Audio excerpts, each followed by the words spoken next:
Hello, ladies and gentlemen, and welcome to my final speech of the semester, the big final speech that everyone has to do, my informative speech by the dude man himself, Tanner Lawson. Today I'll be explaining to you guys I'll be explaining to you storytelling in a very specific entertainment industry. First, I want to share some information with you, like, well, why you should care about stories in the first place. Stories makes anything interesting. It, it's like storytelling is a seasoning to whole food, while the whole food is like the main part, is your main course is bland without your storytelling. And the main course could be just like a simple event that happened, and storytelling just adds flavor. For example, Romeo goes to the bathroom. It's boring. It doesn't have flavor. It's just a boring statement. Now, with your storytelling seasoning, like Romeo felt a churning of his stomach while he was working. He knew that if he didn't go now, then then he would be ruined. The sweat ran down the side of Romeo's head, like how Romeo perceived himself, running. He was rushing to the bathroom to empty his stomach of the content within.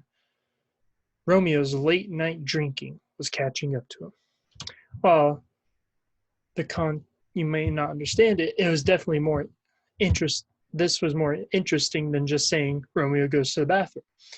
And so, but I'll be talking about storytelling in a specific entertainment piece though. But what entertainment am I talking about?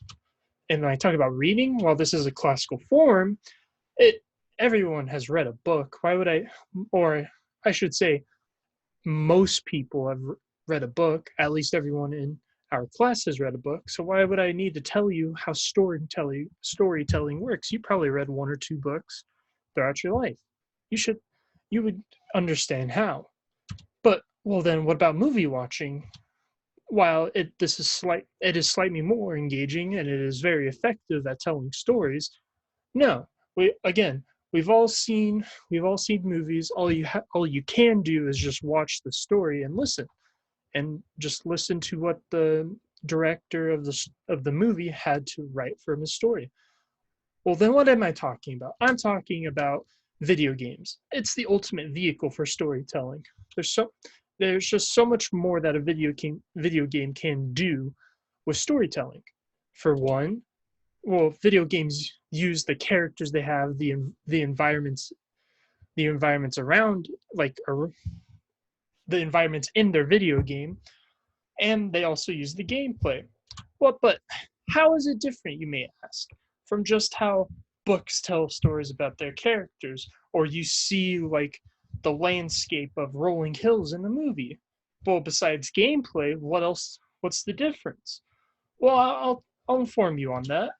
And let me tell you, this video game right here, you may recognize it. It's called The Legend of Zelda. It's a very recognized, people would recognize it. It's made by Nintendo.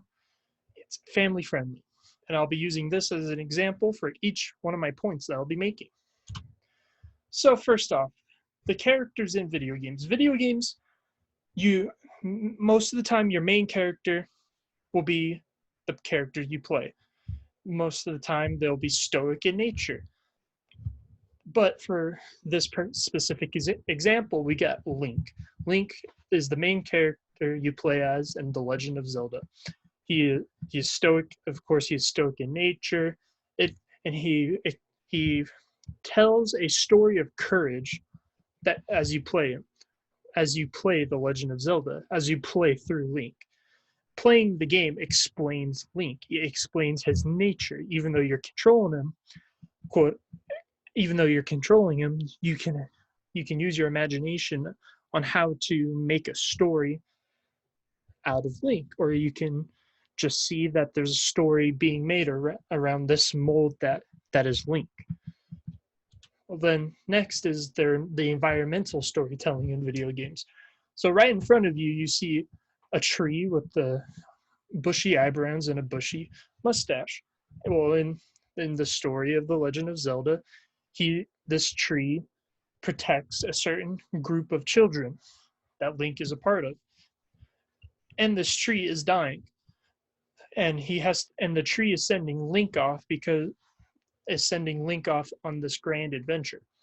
Well, this this little bit of story that I told you from The Legend of Zelda, this isn't exactly what environmental storytelling is telling you. I'm just giving you a brief overview of the story.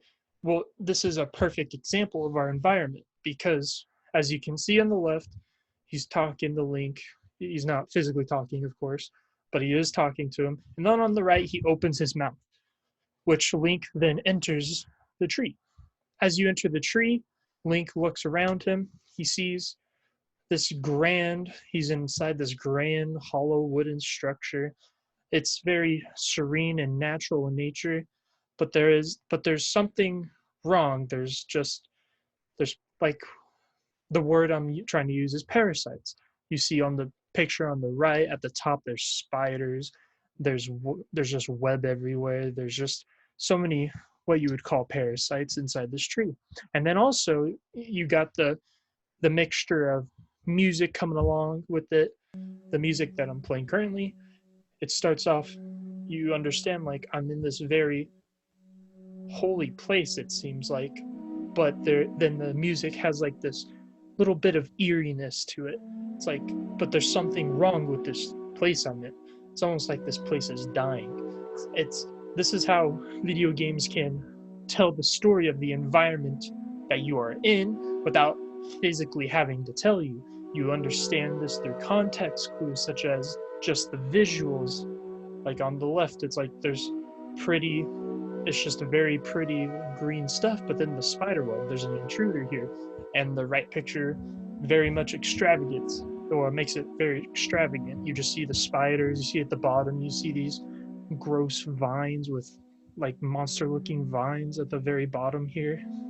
You see the spiders here. You understand from the context clues that the game gives you from the visuals and the music that this place is dying. And so video games can use their stories, the stories to tell you, or sorry, can use their environments to tell you a story of the environment. It doesn't, and they don't have to tell you it. Well, then there's also a thing of the gameplay itself is telling you the story. Well, see, you can make a story from the gameplay itself because it's just the story of becoming stronger, or as I mistakenly put, stronger, just being stronger than stronger. And so, at first, Link, he starts off, he's just a normal boy. He finds a fairy which guides him on his journey, but then he's just a normal boy, everyday boy. Then eventually he finds courage and wields his sword and shield to take on anything that he fights. It he starts getting stronger. Then eventually he gets older, he starts finding other stuff like bows and arrows, bombs, yada yada yada. Magic, sorry. He just keeps getting stronger. And then on this adventure of the game, he has to explore these these old abandoned places like the tree that I showed you. He has to explore these temples, figure out how to get to the deepest part of them.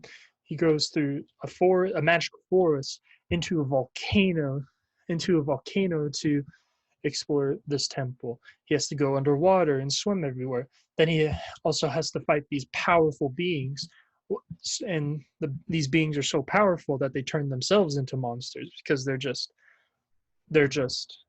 so corrupted in the mind.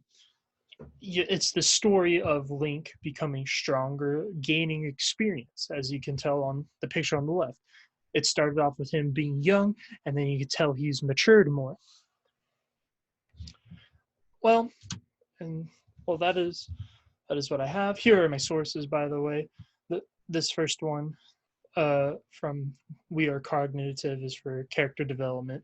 The second one is a journal, a college journal, from a German college that talks about gameplay and how gameplay tells a story in its own way. And then this last one is the environmental storytelling source. So hope everyone has a good summer break, and God bless.